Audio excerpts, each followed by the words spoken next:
We're live. Okay, we're going to get started and call this meeting to order. This is a study session on residential parking permit foresight and public safety 2025 update. This is Monday, October 27, 2025 at 5:30. Is there any changes to the agenda? And that's here in the regular council meeting agenda. If there are no changes to the agenda, we will move forward and then I'll turn it over to Mr. Rose. Mayor Pro Tem Smothers and council members. First, I would ask that we try and address this echo issue that we have with the microphones, but we will continue to press on. Yeah. Nope, not just to you. This first item that we have is a discussion regarding the residential parking permit on the south side of Forsyth. We received a petition in excess of 2 years ago. I would ask for our city attorney, John Mulligan, to start out with just highlighting the background and so that you understand the process that it has gone through, and then I'll talk about next steps. Mr. Mulligan. Thank you, Mayor, Pro Tem, members of the council, Mr. Rose. So this residential parking permit issue goes back to at least October of 2021. Ms. Chana Novak, who's a director of the Friends of Chabad on Campus, Inc., the owner of 7018 Forsyth on the south side of Del Mar, approached the traffic commission here regarding the parking situation there. And specifically, she requested inclusion in the residential parking permit system for employees of the Chabad House to park in the 7,000 block of Forsyth, and to change the parking restrictions to allow open parking on Fridays after 5 p.m. on Forsyth there. The Traffic Commission heard that, discussed it, and advised her that she may want to pursue the petition process that's in our municipal code, specifically section 355.030, which is our residential parking permit plan. So she did that, and she came back to the Traffic Commission on April 13, 2022, and sought approval to begin the petition process to include the 7,000 and 7,100 blocks of Forsyth Avenue. And the Traffic Commission indicated approval. So she went to work to get the petition signed.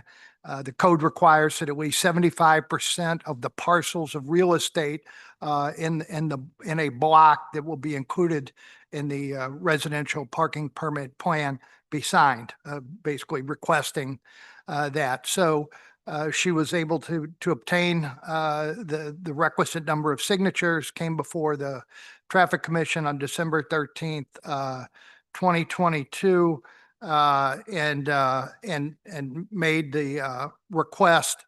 There was discussion, and the Traffic Commission further discussed the matter at some meetings that followed, and specifically it was in I believe February 8th of that year, and also then on March 8th, the commission voted to approve the petition and recommended that council adopt an ordinance adding the south side 7,071 blocks of Forsyth in the residential parking program, and that it would be limited to residents only between 9 a.m. to 5 p.m. on Monday through Friday. So the council then introduced a bill doing that. That was introduced in May of 2023. It looks like specifically May 8th, bill number 9514, which is still pending. And after the bill was introduced, the council unanimously passed a motion to send that bill to the Park the Traffic Commission to, quote, discuss the deficiencies in the system and any revisions that can be made to implement more controls that limit or differentiate between the various parking zones. So went back to the Traffic Commission. Traffic Commission then considered it in June of that year, then the following March of 2024, February of 2025, and then finally in March of this year, the Traffic Commission, after there was a pilot program conducted in the last, I believe this the last 3 months of 2024, voted to recommend that the residential parking permit ordinance that had been referred to it be adopted, taking into consideration, and I'm quoting, taking into consideration the challenges of multifamily use. There were no specific recommendations regarding the multifamily use, but as council may be aware, the south side of Forsyth and those 2 blocks is all multifamily. The north side has a number of single family residences, but not the south side. So one of the issues discussed by the Traffic Commission during the various meetings was, would this be feasible given the multifamily nature of that neighborhood? Would we have enough spaces on the street to accommodate all the potential users, the resident users, and the ordinance itself allows a resident to obtain permits for each vehicle that resident has registered to that resident, as well as 2 visitor passes. So that you're talking about potentially a lot of passes for not a lot of spaces on the street. So that is a challenge, and the Traffic Commission did not make any specific recommendations on that. There was further discussion internally, and then there was again a discussion. It was brought back to the Traffic Commission on September 9th of this year, at which time the Traffic Commission basically affirmed the decision that it made earlier this year, and so here we are. Attorney Mulligan, thank you. So I would like to take just a few minutes to talk about next steps. I believe that the solution to this issue, which is just a lack of parking, is to create more parking. But I don't really see a viable path forward for that. So with that in mind, I think the steps that we're going to attempt to take is simply, how do we improve the situation that's there? And in order to do that, I believe that we need to do at least 1 study, perhaps 2, to determine if the changes that we are making indeed does improve the parking situation in that area. So my intention is to move forward with a 90-day study period. During that study period, we would restrict parking. It would be on a permit basis on the south side of Forsyth in the blocks of 7,000 and 7,100. We would issue all residents a temporary pass. We would severely restrict visitor permits because of what the city attorney just highlighted. The residential passes, we believe, will total around 300 for all the residents in that area. The on-street parking is about 37. So it will be on a first come, first served basis. Now, keep in mind that many of those dwellings also have off-street parking. So we are going to highly encourage as many as they can to use that off-street parking to accommodate their vehicles. As a part of this, we'll need additional patrol in the area. And Chief Hampton and I have had that discussion. After the 90-day period, the intention will be to come back to the council in a study session and report what our findings are. And the purpose for this was to answer any questions that you have regarding the approach that is being taken. Ms. Brenner.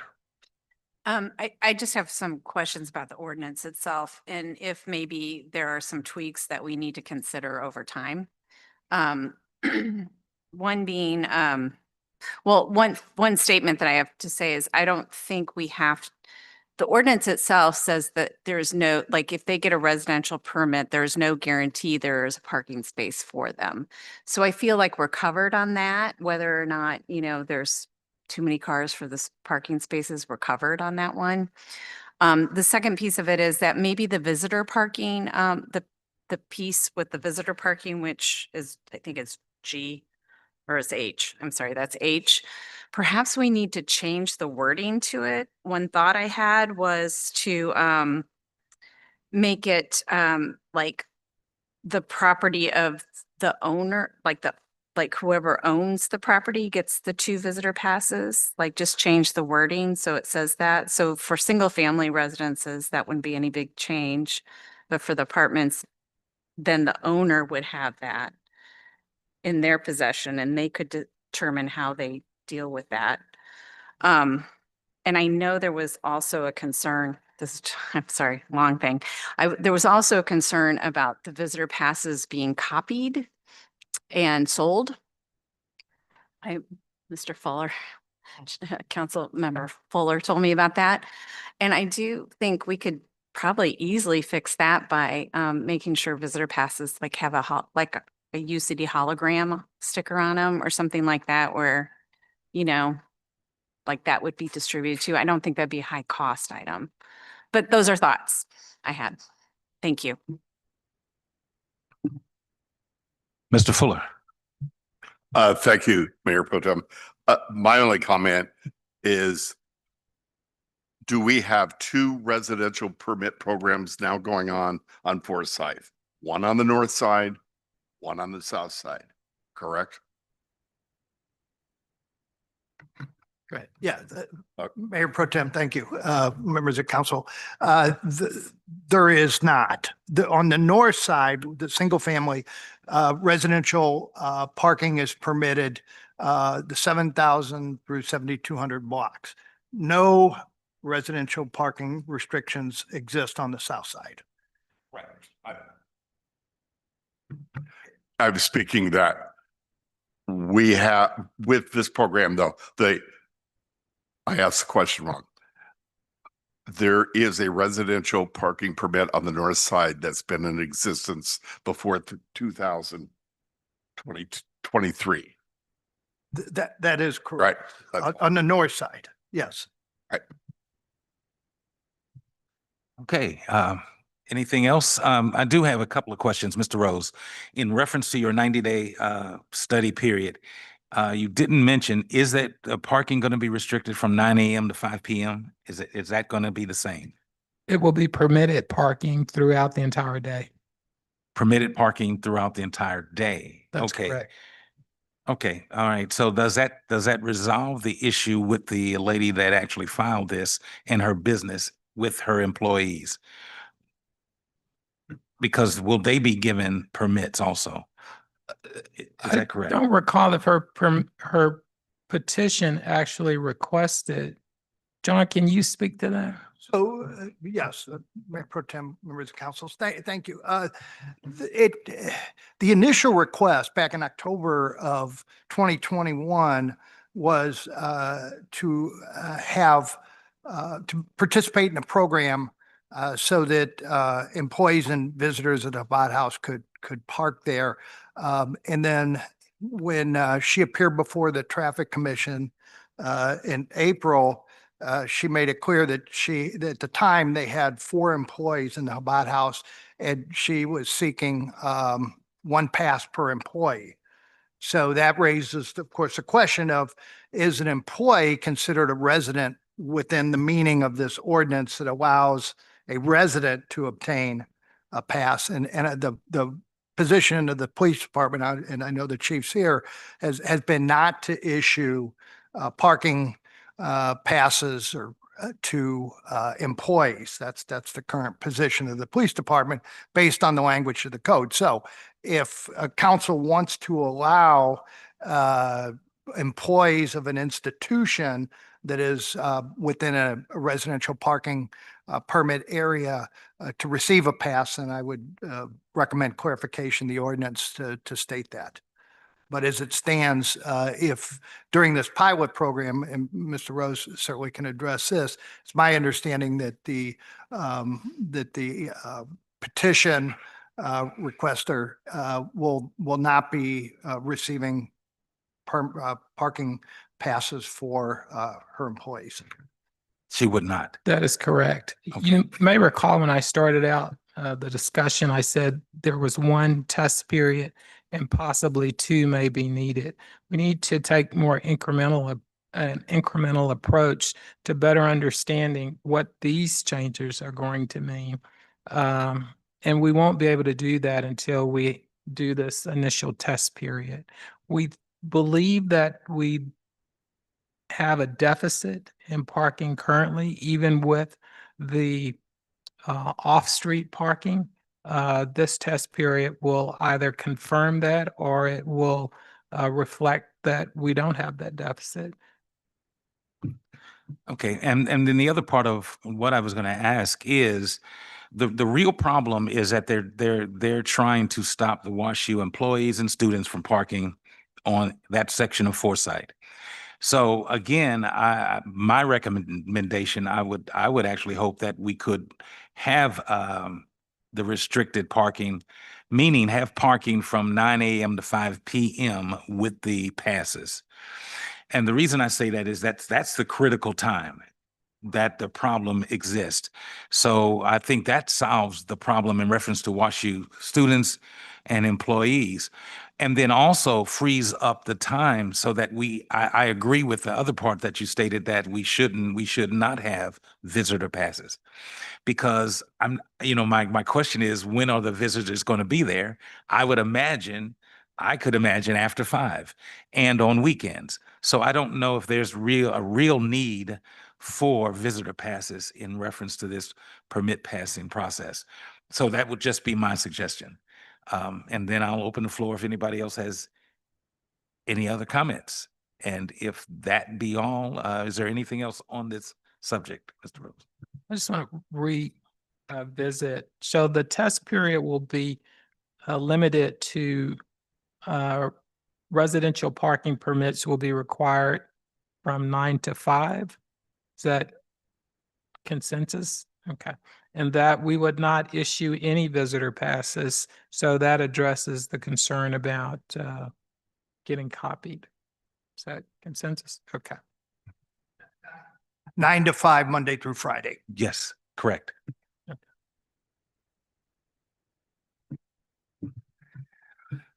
Okay, if that be all, we can move on to the next one. Thank you. I would ask Chief Hampton. Chief will be presenting the public safety statistics for, I believe it's 2025. So I will turn things over to Chief Hampton. Chief? Good evening, Mayor, members of the council. Like Mr. Rose just mentioned, this is an update, but this is an update leading up to the current status. So specifically 2025 is not fully calculated, but understanding where we're going from. If you can go to the next page. We take a lot of aerial drone footage around town. Wanted to kind of highlight that in a couple of these slides that you see. Next. Some of the overcoming trends. We're all fighting for quality personnel. All public safety organizations are fighting for quality personnel. And I'm just going to approximate numbers. St. Louis Metropolitan Police Department is down at least 300 members. Now, are they vacating some of the vacant positions? Yes. As well as St. Louis County is having a budget chop for the upcoming year. They're down at least 150 personnel. And I know this from sitting on Chiefs Association boards. So we have to utilize a lot of innovative strategies to compete with the St. Louis County, the St. Louis Metropolitan, the St. Charles County, the other entities that are even larger in size and organizational strength than our municipal output. So some of the ground level recruiting that I'm mentioning, we've had focus group members. I've hired a grandchild of a focus group member that would come at least every other month, and been one of my standout officers since that hire. Literally came straight out of Southeast Missouri State University, right into our force. First job after college. We just had a hiring event at Centennial Commons at the community center. It's a very impromptu show up and speed through process, meaning you're taking a written examination, a physical examination. You're also getting an interview on site. That speeds you through the professional services processes of becoming a police officer here in University City. And we know who's serious about showing up and doing that. So sowing the seed, when I mentioned sowing the seed, we're one of the largest departments that invest in placing quality personnel into public safety academies. And we're not just utilizing St. Louis County and Municipal Law Enforcement Academy. I have 4 recruits in Eastern Missouri Law Enforcement Academy. That's in Lake St. Louis. I currently have 1 to 2 in Jefferson Community College. We're serious about 3 candidates right now at Lincoln University, which happens to be hosted down at Harris Stowe University. And we still have 3. We started with 4. We still have 3 at St. Louis County current academy. So we have a lot of transitional or institutional knowledge going out the door with the early retirements and what have you within the public safety. But we're sowing the seed to get that new crop, that new group coming in, Gen Y, Gen Zs, what have you. Anyone that qualifies. So we're not limited in age restrictions whatsoever. And on down the line, providing consistency for our community, developing quality UCPD employees with best practices. When I say that, University City Police Department doesn't lose a lot of personnel to other municipal police departments. We actually get plucked by federal organizations. Right now, the federal organizations that are plucking me the most are probation, parole, and I know we're in a shutdown, federal government, but specifically, they've already gotten this personnel. Postal inspectors, DEA, ATF. These are a new Secret Service officer just placed out in California. Literally just did 3 years here in University City. So this is where we're having to replace those personnels, and not specifically leaving us, going to a neighboring muni. If you can go to the next. Understanding the problems. We make genuine attempts to connect with our stakeholders. We're very active in the community. Not only do we participate in community engagement or community events that are offered to us, but then we sponsor some of those community events, i.e. the focus group, the holiday parties, the trunk or treat recently. We participated in 3 just over this past weekend. One of those even being Normandy. And this is not taking personnel on duty here in University City. These are some of these people are volunteering their time and representing the organization outside in our other communities, in our surrounding communities, because we do have to have some regional collaboration, and that regional collaboration has been on the forefront for many years. So, and later on, you'll hear the Blue Shield program, and that's one of the components that is needed. Show us how you're having this regional collaboration. Show us how you're connecting with your neighbors. Resignations, retirements rose sharply after 2020. That is a true statement. And specifically, for instance, I'll give you an example. In the for our current pension and the police and fire pension plan, you could actually retire with a max pension of 30 years. When you have officers leaving at 28, 29, 27, that kind of tells you that, okay, and in my term, and it's only my term, leaving money on the table, and they need to get out at that particular time. They know their situation. They know what they want to put up with. So having to replace that is what we're facing. Some officers are leaving for big city departments for smaller, less busy agencies. That is University City is a working department. So even though I say a federal agency, some of these federal agencies are not working in law enforcement like we do here in University City, meaning the all-encompassing, taking the initial call, saying, okay, I worked the robbery, I've investigated the robbery, I interviewed the suspects, I've processed the crime scene, I processed the suspects in the prisoner conveyance in the rooms and what have you, as well as finishing up in the prosecutor offices in the courtrooms and what have you. So these less active markets somewhat becomes attractive to the 10 to 18-year gap. I just want to coast at this point. My rah-rah days are kind of moving, and behind me at this point. Please go to the next. One more. And this real quick, this is just a couple quick pictures. You see, that's the flooding. We had tons of technology that actually we lost through the flooding, but we're out there. We're in there. We're in the water. Tasers were malfunctioning, not our weapons, but specifically tasers, body cameras. These are body camera footages that you can see with the one on the left. And then the others are Coffee with the Cops. Of course, those are some of the more active programs that we do. Thank you, Drew. More Coffee with the Cop. You see to your right is an active intruder training. We're very encompassing with active intruder training. We're very encompassing with all safety. We've already completed the course room up here, actually, in the council chambers for our city employees. That's already been accomplished early October.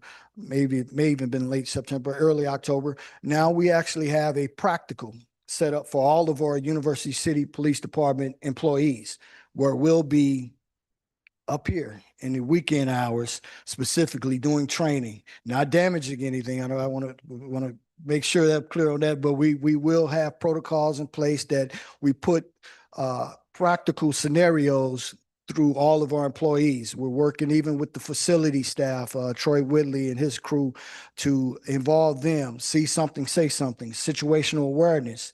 If you see someone ducking, then all of these are going to be incorporated into scenarios that includes completing each floor sweeps, if you may have, is sweeps to make sure that our bad actor didn't have a fellow bad actor, or there's more than one, as well as there's someone hiding in certain areas. So this is to be the first time that we had it actually in City Hall. We've been in all of the schools. And when I say all of the schools, mainly the public schools, the high school. We did the old tour prep prior to it being demolished. That's actually the tour prep, I believe. If it's not, then that will be, we've been Brittany Woods. So we do this every year. And if we miss a year, we make sure we double back on that right away. Next one.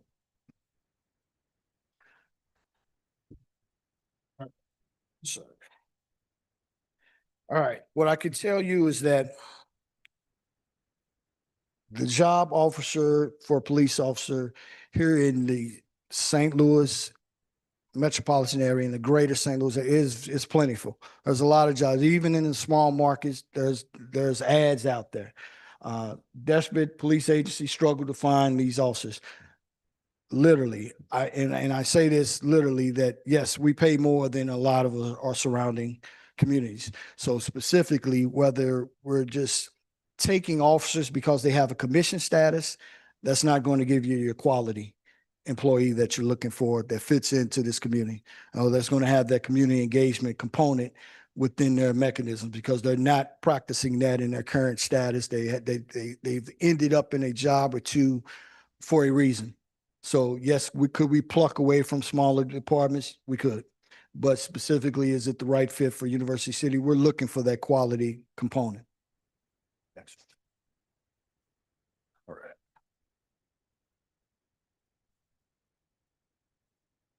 recruitment and retention. A lot of modernized recruitment, many of the word of mouth from these men and women that you see working and you see in uniform, they know who they want to work alongside with. They reach out as well as they can, and they know who they don't want to work alongside with. Some even out of the academies. Let's take the 4 for Eastern Missouri Law Enforcement Academy. They only referred one candidate in their current class. That tells you a lot about the composure that they have and the level of intellect of who they would like to work with, because they're specifically not seeing what they need to see in order to be successful here in our community. And that's in some aspects. Now, do we get plentiful recommendations and recruitment? Yes, and it's helped that we've gone online, we've gone virtual. We have ucitymode.org.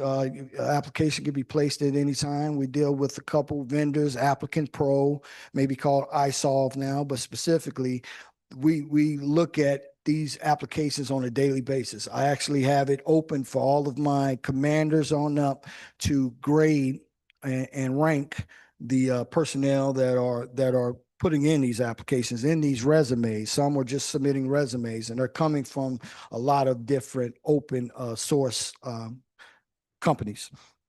Invest in officer wellness. I want to skip down to this because I can tell you that is something that we do have. We have 3 chaplains currently working, looking at even another.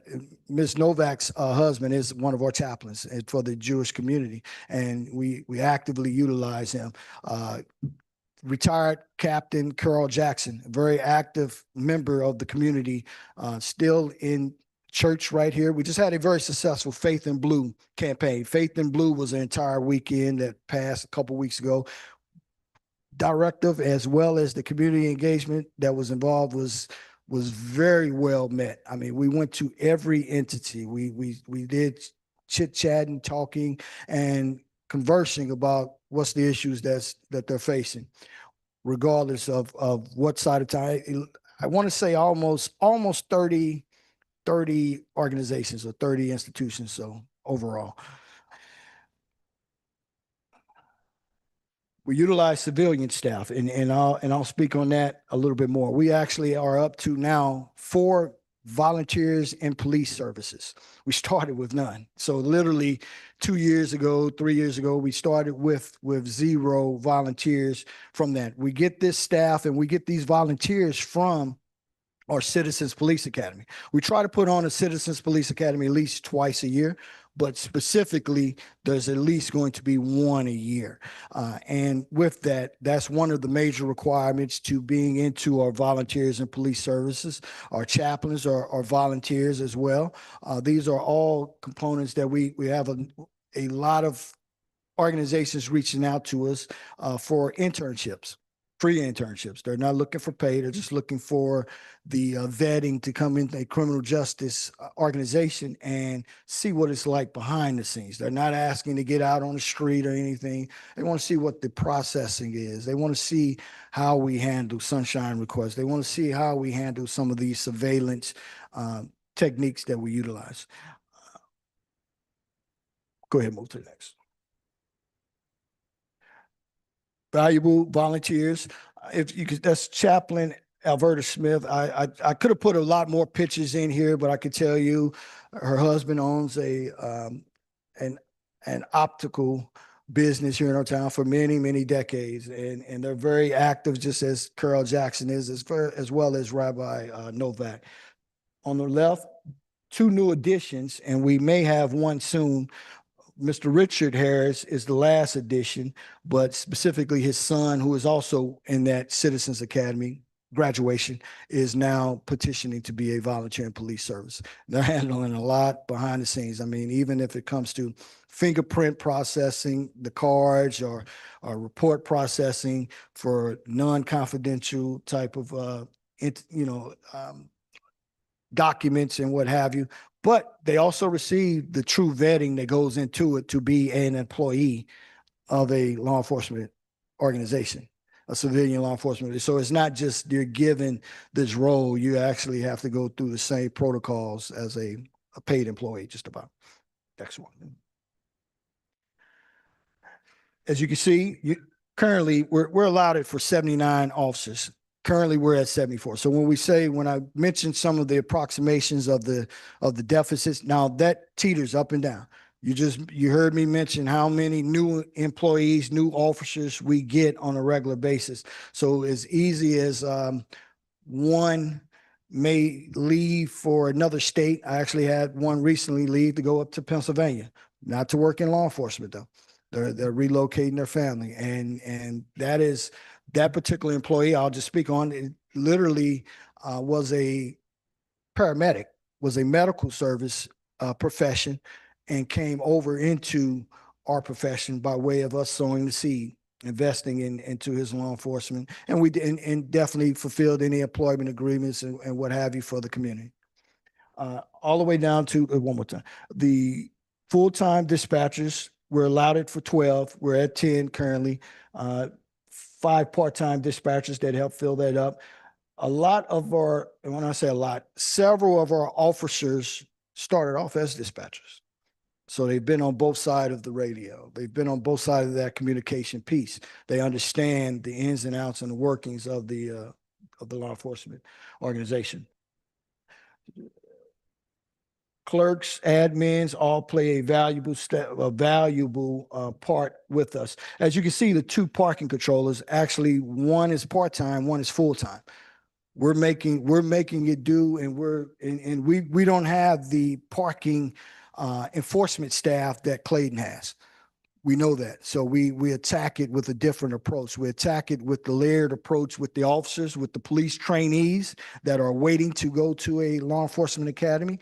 They're all code compliance. We actually get very good code compliance enforcement as well from a retired sergeant that is now in that aspect, and another code compliance. So we're definitely filling the hat and making the pieces work. Next one, Charles. You can skip that over. This is just a roster, and I took those out just for that purpose, but it's just a roster indicating of the positions that we were speaking on. And there was a typo in there, which is why I tried to update that. Go ahead, take that. Now we'll get into the criminal stats. Let's speak on the crime stats. All right. For the crime stats, I went all the way back to 2016.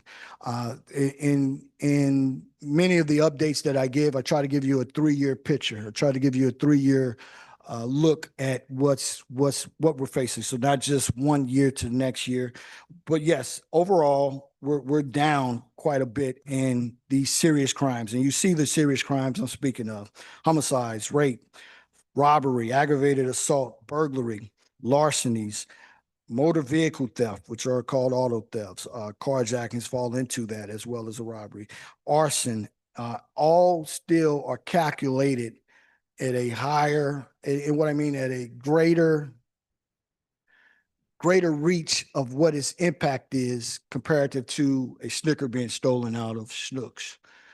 We don't want that neither, excuse me, but it's not reaching the level of these high impact crimes. And this is what we're not only focusing on, but specifically, even if I break into a car, that can be a larceny. Those property damage vandalisms will make into this list. So if you see the difference of the year to year, and yes, was there a rise specifically during our COVID years? Yes, we saw a tremendous rise in assaults. We saw a tremendous rise in disturbances, domestic disturbances, all of such, as well as I think Mr. Rose highlighted recently in the city manager report. We're anticipating any changes in attitudes when it comes to retail theft, when it comes to engagement with employees at these retail shops. So yes, we're taking a very proactive approach on day-to-day enforcement of that. Overall, flip over one more time. Sorry. from 2016 to 2014, in all of those areas, there was a 58.28% decrease in that crime. So specifically since 2016, which I became the chief midway of 2016, and literally to the current date of 2024. And I'm only saying 2024 because I do anticipate another decrease for 2025. I know we're down to our last couple months, and that will probably just add us a few more percentages on that. You're also getting the monthly reports that kind of keep you up to speed on the areas of concerns that covers a lot of these crimes that we're speaking of. Next one. Takeaways: consistent public safety strategies done right, defining community values. So we listen to the community. It's not just the focus group we listen to. I have my commanders, my supervisors listen to the study sessions, listen to the council meetings. So even though you see the chief or you don't see the chief, we're still tuned in. Even if we don't have anything on the agenda, we're paying attention to the issues at hand, as well as there's liaisons on many of these committees, i.e. the Traffic Commission is very, very important for us. Community engagement at every level sets tone for our collaboration. Not just community engagement, it's oftentimes where I may encounter a complainant in our lobby. I speak with that complainant and I make sure I address their needs at that particular time. If I'm walking through that lobby, I don't wait on the supervisor from the street to come in. I'll make contact with them. Be right, do right, look right. Quality employees are the target, quality over quantity. Let me flip that over so I can get to it. Major crimes are tracked, like I said, like I mentioned, of those. And within that, regional trends often are addressed collaboratively. So when you hear that, I sit on the board actually with Clayton's chief, Richmond Heights chief, I sit on the board with Ladou's chief. I sit on the boards with Creve Coeur chief. So we know what's facing us in our region and what's coming that way and how we need to impact it. There's a monthly meeting. I'm an executive board member for the St. Louis Area Police Chiefs of Association. So that is something that I take with great esteem because I had to be voted into that. So they understand the commitment that University City as a community and organization is bringing. Maintaining effective policies and training procedures. We make sure we're going through just the last I want to say, and I'll be opening it up for anything you need. We're going through an reaccreditation process right now. This will be my third one as the chief. And Missouri Police Chiefs Association, we think we're going to successfully vet this one as well. And have another successful oversight and assessments of our policies, our proofs and practices, along with all the regulations that coincide with their standards to get that accreditation level. And that's all I have. Okay. Thank you, sir. Thank you, Chief Hampton. And I appreciate the presentation and the information. Does anyone have any questions? And I see Councilmember Clay. You're up first. Yes, sir. Thank you, Mayor Pro Tem Smotherson, and thank you, Chief Hampton, for your presentation.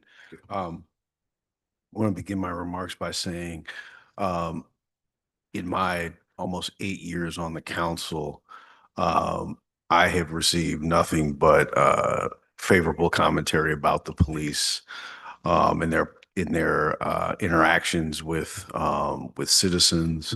I think we're very fortunate to have a police force that has not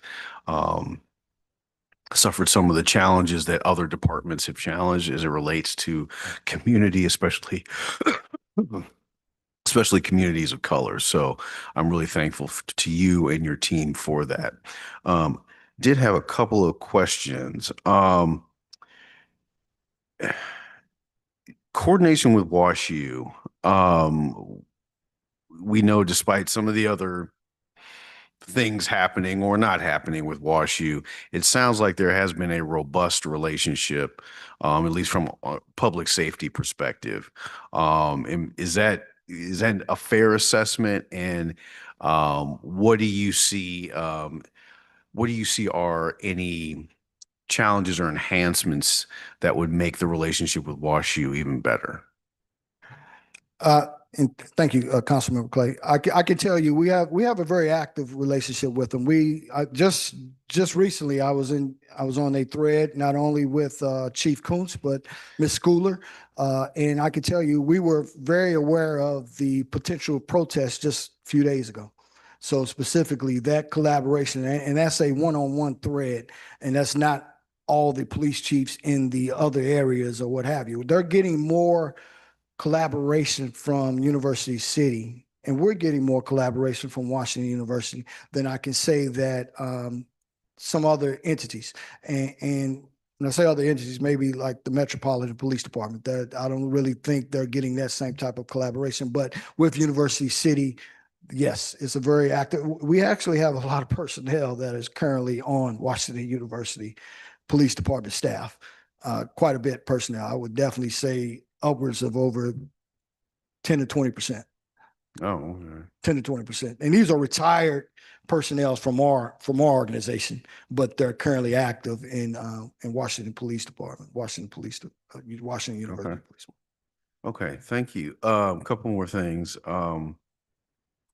Code compliance, you mentioned, I believe the slide articulated two code compliance officers. Where does code compliance end from a community development perspective, and where does the police code compliance begin? That's a good question. Sorry, go ahead, Mr. Rowe. Mayor Pro Tem Smotherson, Councilmember Clay, the divisions for code compliance and code enforcement, which eventually I am hopeful will merge again. Code compliance, which is up under the police department, focuses on environmental issues. So anything that is outside of the home, weeds, grass, anything that is considered attached to the home or in the home is code enforcement, which operates up under planning and zoning. So those are the demarcations for both of those divisions. Okay, so if I'm explaining that to a resident, is it fair to say outside is enforcement, inside is compliance? That's correct. Okay, all right. Okay, Totally agree. okay. And the final thing is, I know under your tenure, the council's been asked to invest more in technology. As I mentioned before, I think our human officer capabilities are top notch. I have wondered at times about the efficacy of the technology. I know that this is just more of a general update, but I think between you and the city manager, I would love to get a better understanding of how the technology is supporting law enforcement practices. We've had conversation about ShotSpotter in the past, the drone program. I know I understand intellectually the capability, but how is that really playing out? Those are things I'd love to understand in some more depth, because we know there's a cost associated with that technology, and I'm certainly not doubting its value, but I just want to understand it more so I can articulate it to our constituents who may, want to know more about it. Yes, sir. Chief, just real briefly, before the chief responds to that question, Mayor Pro Tem, council members, one of the things that I think is important to recognize with our police chief and his officers is a real focus on quality. I'm often asked whether we could fill all of the police officer positions that are vacant. And I always respond, we certainly could, but we cannot fill those police officers' positions that are currently vacant with quality people. That is much harder work. So what Chief Hampton and I have talked about for 8 years now is that a simple refusal to lower our standards because the progress that you have recognized in the police department is a result of his leadership and the quality of the individuals that report to him. So I just wanted to make sure that that was clear, that in no way is our intention to lower our standards in order to fill positions. So Chief, I'll turn it back to you to respond. Yes, sir. Thank you, Mr. Ross. I can tell you the technology is out there. Of course, it's costly, but we have a quite very delicate investments of our technologies. Let's take the gunshot detection mixed in with the surveillance of that. We successfully negotiated behind the scenes to get us a whole extra year. So that does not, another payment is not even required for that technology that we have in place through the end of 2026. And that negotiation was because we wanted to make sure that it was properly being used the proper way, and working with those vendors to say, okay, we're not satisfied to that level. So we hold them to the same standards that we hold ourselves accountable to.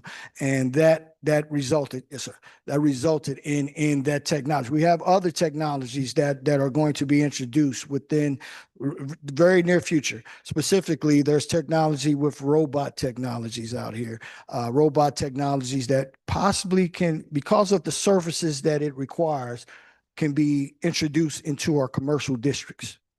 Not so much into our park industry or park districts or into our residential areas, but into our commercial districts and eyeing the Delmar Loop and eyeing the Olive Market Street business districts with that type of technology.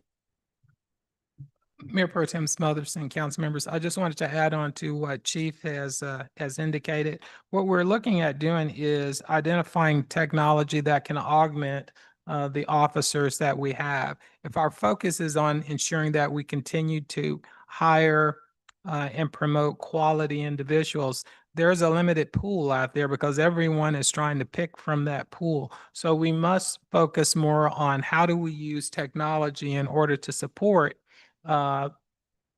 the limited staff, I would say, that we have. Okay, Mr. Fuller. Thank you, Mayor Pro Tem. Chief, I just want to compliment the whole crew. I was one of the first classes after COVID, and I would encourage everybody to attend the Citizens Police Academy. Great eye opener, great education. Thank you. That's a great program. Thank you, Councilmember Fuller. Appreciate you. Anyone else? And Councilmember Fuller, your light is on, so you left your light on. Okay, very quickly, and again, Chief, I absolutely appreciate you, and I have said that before. I do have one quick question before we let you go and we move on, and that is, you mentioned our South Side neighbors, but just very quickly, what's the and what I wanted to say is, how are we collaborating with our North Side neighbors? And what I mean by that is Wellston, Pagedale, Overland, even to the extent of Olivet. But, you know, we have some neighbors there, and I just wanted to know what our relationship is in that regard. Thank you. Those neighbors are all inclusive in these regional associations that we have, whether that's SLAPCA, whether that's MRT, whatever the case is, that they're also included in that personnel. Chief Huckleberry over at Pagedale, Chief Buchanan, North County Co-op, all the Chief Mackey, Overland, all have we collaborate on a regular basis. Yes, sir. Okay, thank you. Thank you. That's good to know, and very important to know, and especially because I am a third ward city councilman, and you understand why that's important to us. If there be no other questions for the chief, again, Chief, thank you. A great presentation, and again, appreciate you always. We are going to adjourn the study session, and we'll start the council meeting at 6:30.